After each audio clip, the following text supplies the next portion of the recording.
Welcome to Digital Jung, a podcast about living a symbolic life in a technological age. Man cannot stand a meaningless life.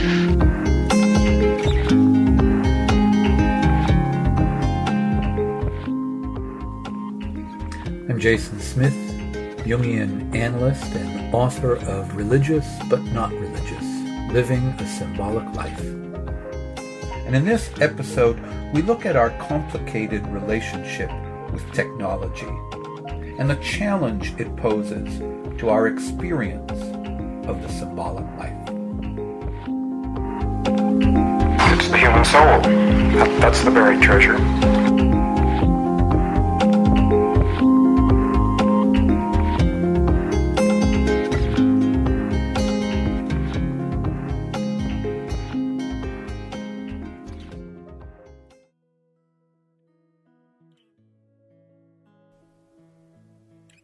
All time-saving devices, amongst which we must count easier means of communication and other conveniences, do not, paradoxically enough, save time, but merely cram our time so full that we have no time for anything.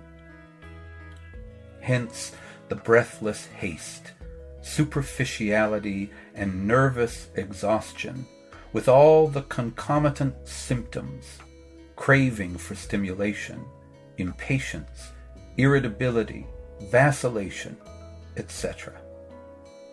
Such a state may lead to all sorts of other things, but never to any increased culture of the mind and heart.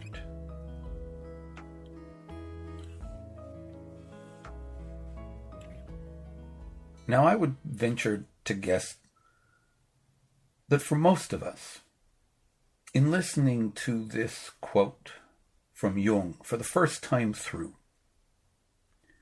that there probably isn't anything too surprising in what he's expressing. We know all about this. We've heard countless times about the paradox of our time-saving devices giving us less time, and how our communication technologies, smartphones, email, text, social media, are a particularly egregious example of this. But what might be somewhat more surprising is that this statement of Jung's was written in 1941, some 80 years ago, well before any of our current communication technologies were even imaginable as anything other than science fiction. The problems that Jung identifies, breathless haste, superficiality, and nervous exhaustion, leading to increased craving for stimulation, impatience, irritability, and vacillation, sound like they could refer as much to this current moment in the world as they do to Jung's own time. And we might be tempted to imagine that the situation is exponentially worse today, given the astonishing proliferation of technologies since Jung wrote these words. But it's unlikely, however, that we could ever really have any exact measure of the relative severity between then and now of the symptoms that Jung describes. What we do know is that Jung was not alone in sounding the alarm on things like this. A decade after this quote from Jung, Alan Watts wrote that what we had come to call our high standard of living was really a violent and complex stimulation of the senses that feeds our craving for distraction, A panorama, he called it, of sights, sounds, thrills, and titillations into which as much as possible must be crowded in the shortest possible time. A little over 10 years after that, the Canadian philosopher Marshall McLuhan suggested that our technologies are not just transmitters of content, but actually alter our patterns of perception. That is, they don't just change what we see and are able to see, but how we see it and how we think. And in the 1980s, the author and media theorist Neil Postman warned that we were amusing ourselves to death. Now, if you think I'm making an argument here about the evils of technology, I'm really not. The fact that I can record this podcast and upload it so that you can listen to it on your smartphone or smart speaker or however you access it is, of course, all thanks to technology, to what Jung refers to as easier means of communication. And even calling this podcast Digital Jung is meant as both an acknowledgement of the fact that the digital age in which we are living is a reality that we cannot ignore or avoid, and at the same time a recognition that it presents potential difficulties and even dangers for the living of the symbolic life. And the issue here, as it is with most things regarding the symbolic life, is consciousness. The technological world in which we live is a major component of our physical, psychological, and spiritual environment. And it's crucial that we stay as conscious as we can of how this environment impacts our well-being. No medium is excessively dangerous, writes Neil Postman, if its users understand what its dangers are. And so it's imperative that we question not only our technologies, but our use of them.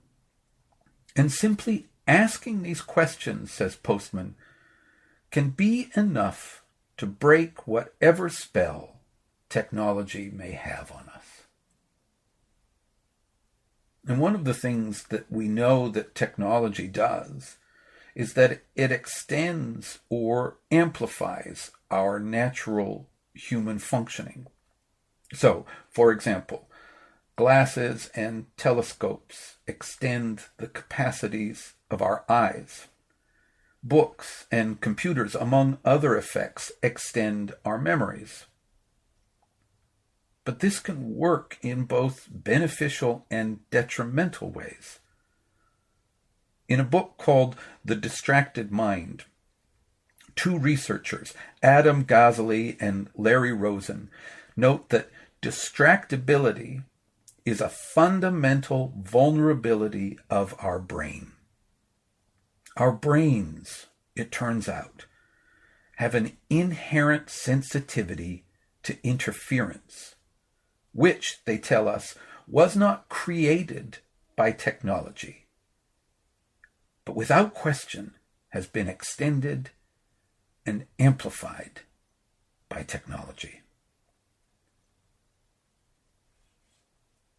So what our current technological environment presents us with is not so much a new set of difficulties as it is a new urgency in relation to these difficulties. But the underlying problem, in many ways, is an age-old one. It is, we might say, an archetypal problem. And this is the problem of the mind and how we care for it. It's a problem that has been known and addressed by all the great religious traditions from time immemorial, perhaps most completely and directly by the Buddhist tradition.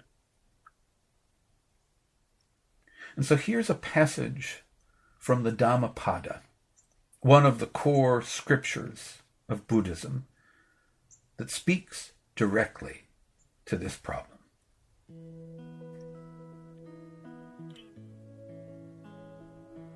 The restless, agitated mind,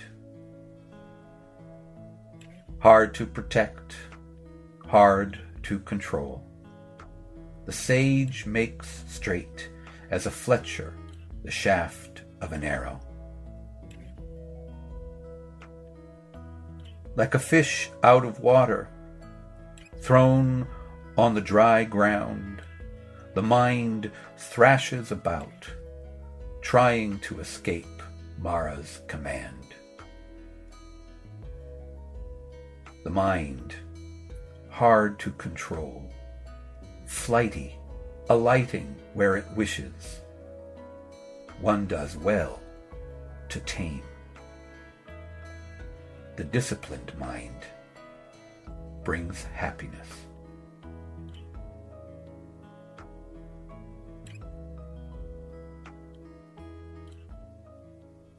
It's hard to protect the mind. On this, both Buddhism and Jungian psychology agree. Too easily, it becomes restless and agitated, and like an arrow that is bent out of shape, difficult to direct where we want it to go. The overstimulated mind is like a fish out of water, thrashing about because it's unable to breathe.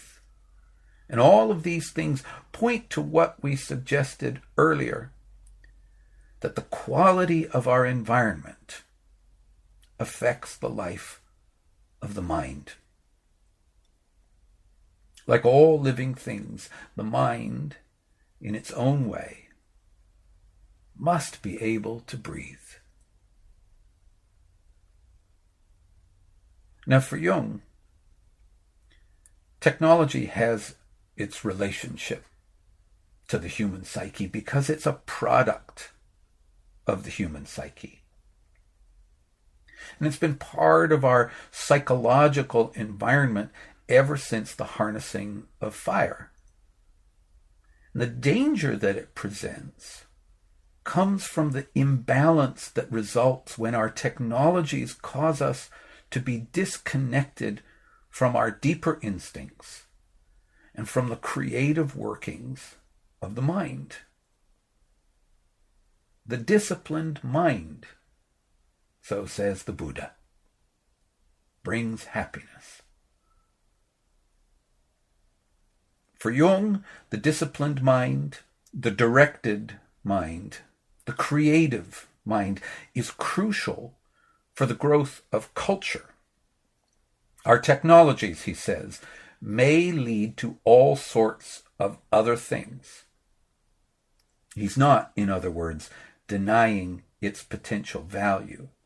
But because they also lead to breathless haste and superficiality, or as the Dhammapada puts it, to restlessness and agitation, they can never lead us to any increased culture of the mind and heart.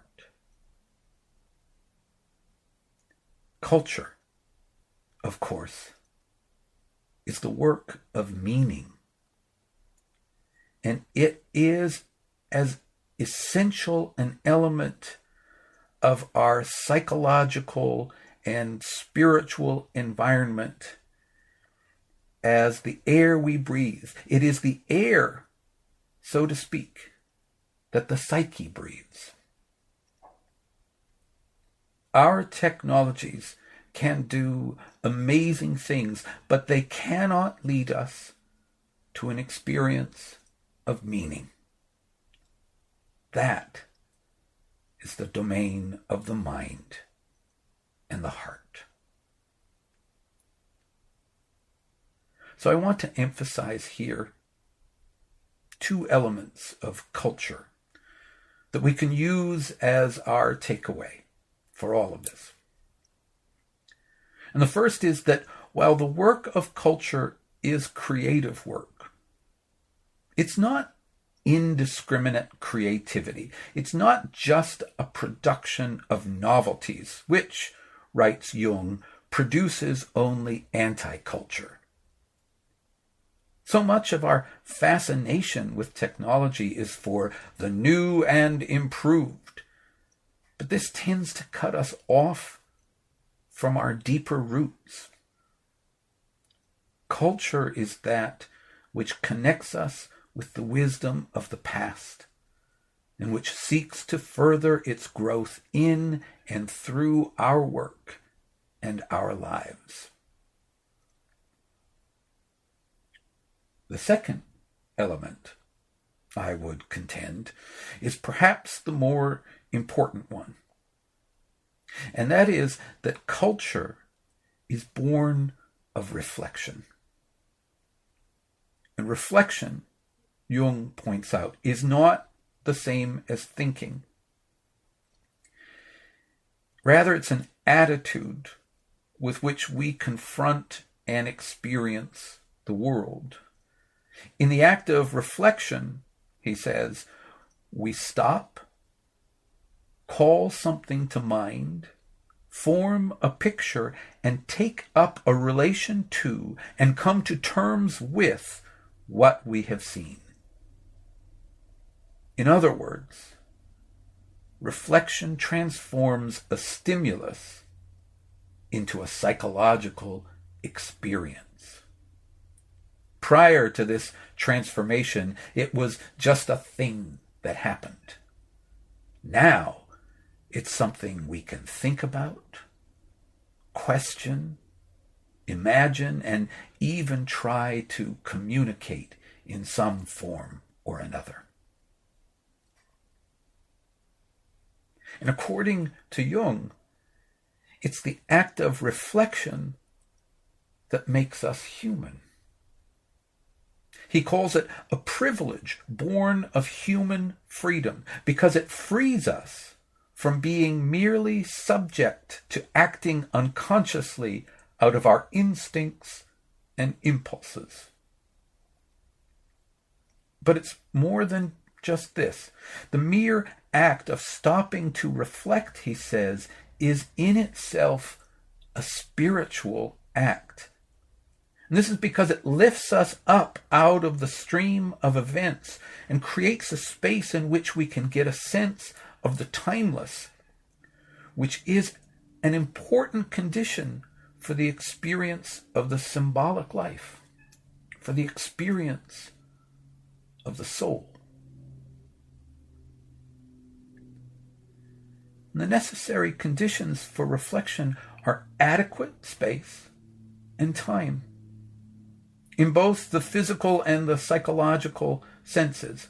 We need what the Dhammapada calls a mind that isn't overflowing, as well as time that is not crammed so full that, in the words of Jung, we have no time for anything.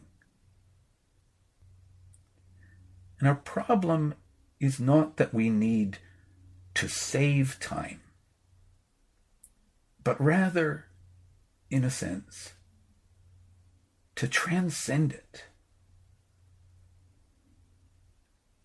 And if we're honest, so much of the way that we use our energy and our technology is not really to save time, but more often than not, to kill time. And that, when all is said and done, is the real danger.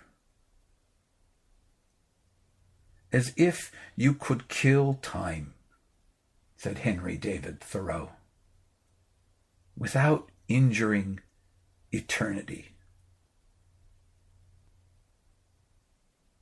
And so we read in the Dhammapada that there is nothing that can do as much good as one's own well-directed mind.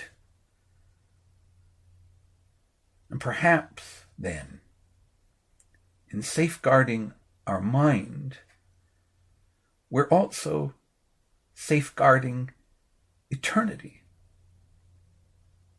which, of course, is another way of saying we're taking care of the soul.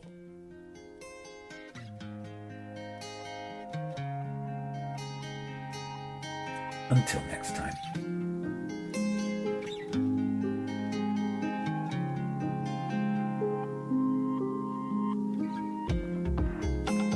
You'll find information in the show notes for all the sources used in this week's episode, as well as links to connect with me on social media. Let's make this a conversation. If you have questions about anything you heard in the episode, or that you'd like me to address in a future episode, send them to me on Facebook or Twitter using the hashtag #DigitalJung.